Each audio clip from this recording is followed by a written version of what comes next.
Hello everyone, welcome back, and I'm Rebecca.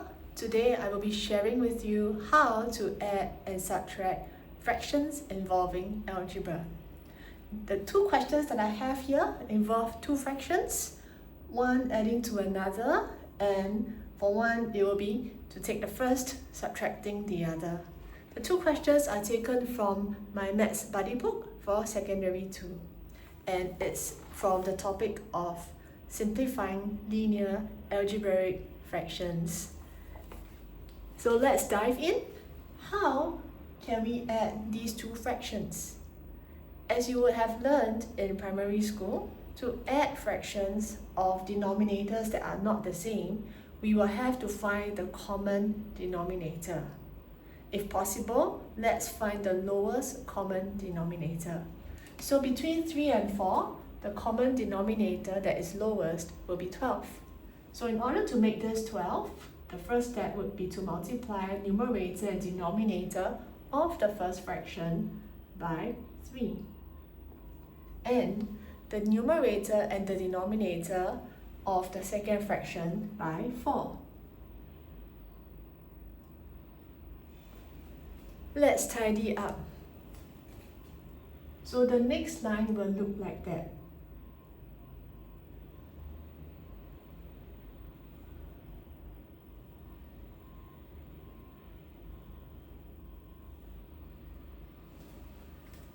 Following this, we expand. We expand each numerator of the fraction. So for the first one, we have, and the second,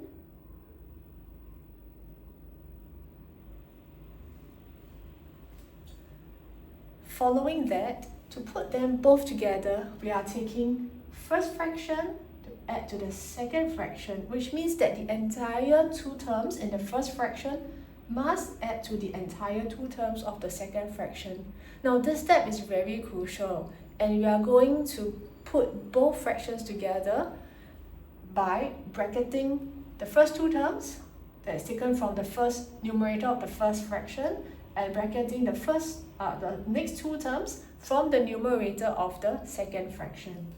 Watch.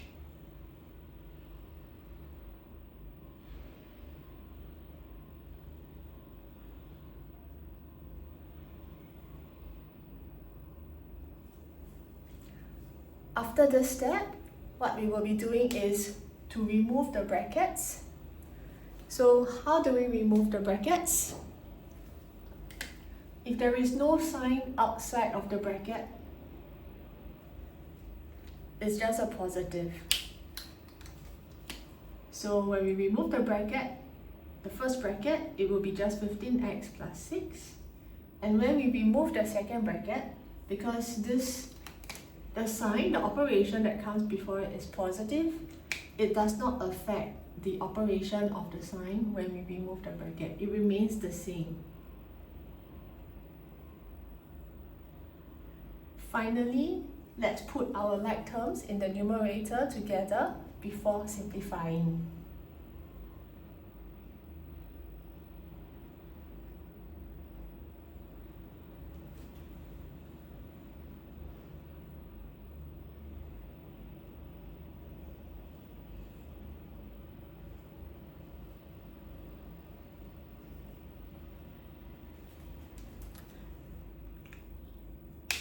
So this will be our final answer. Before I move on to the second question, let's address some of the concerns that students might have in doing this. Firstly, when students see negative sign, they wonder, oh dear, now I have to wonder when I add or I subtract, is my resultant value going to be positive or negative? Well, we can eliminate this by removing the bracket and bearing in mind the sign that comes before the bracket. So before the bracket, if the sign is a positive, when the bracket is removed, you realize that the sign remains the same. The operation remains the same. Positive, positive, positive, positive.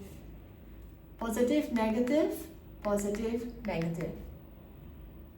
So this is the first tier of confusion, and I've showed you how you can overcome it. Another tier of confusion that you might have is when you see positive 6 take away 12, then you start to wonder, do I take a 6 minus 12 or 12 minus 6? Is my answer going to be positive or negative? Now, two ways we can overcome this. The easier way would be to punch these values into the calculator. 6 take away 12, you will end up with a negative 6. The other way is through reasoning. So we have 6. Yes, 6 is more than 0, right? But we are going to take away something that is more than what we have. So this means that we will end up in the negative. So 6 take away 12 gives us negative 6. Now let's move on to the next question where we see more negative operations. Let's use the same method as we did to solve the first question, so that with this structure, we are able to help ourselves get a better hold of the steps. As usual, first step will be to ensure that the denominators are the same. So our lowest common denominator will be 14, and we multiply the numerator and the denominator of the first fraction by 2.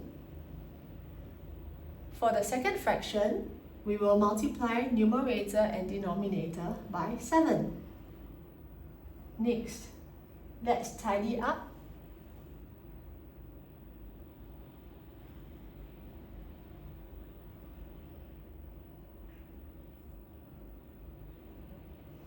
And following that, if you are taking a look at the third step, I expand.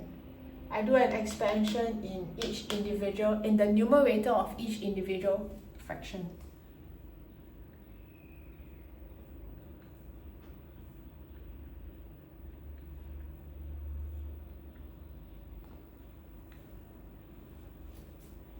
Yeah.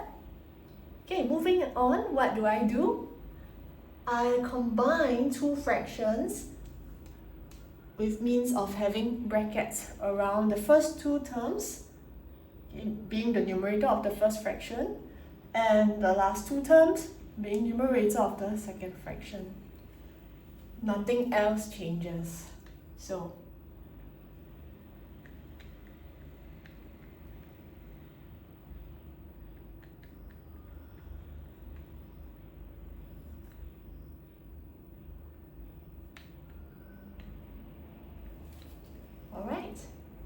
now, if I may include the missing sign, the missing operation that's over here is actually a positive.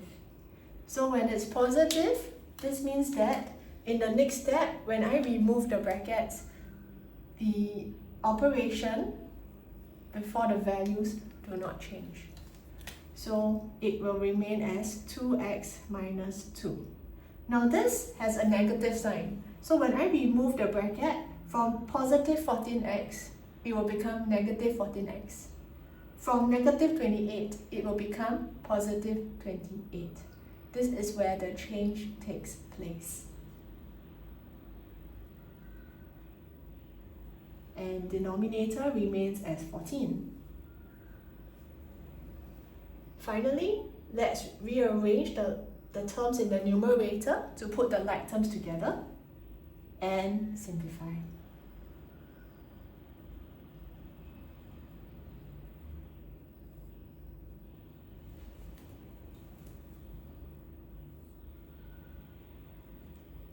(2x) take away 14x, we are taking away more than what we have in the positive, so we will have a negative 12x. Negative 2 is less than 0, but we're going to add something that is more than the negative. So we'll end off with 28 take away 2, which is 26. And denominator being 14. Now, would this then be the final answer? You may ask yourselves. If you look at all the terms here, all of them are even numbers. This means that we can actually do one more step by simplifying it further and reducing it. How do we reduce a fraction like this? Well, if you notice, all of these terms have a common factor of 2. So when we have a common factor of 2, we can divide each term by 2. And that will be a way to simplify it. So negative 12x divided by 2, we'll have negative 6x. Positive 26 divided by 2, positive 13. And 14 divided by 2, we will have 7. So this is our final answer. Where should I stand? Okay, so looking at these two questions here, I hope that they give you a good idea on how we can combine two fractions or even more fractions that are algebraic in nature to form a single fraction. Following these steps that I have shown you will work for any type of fraction in an algebraic context. So I'll see you again for the next mini lesson. Bye!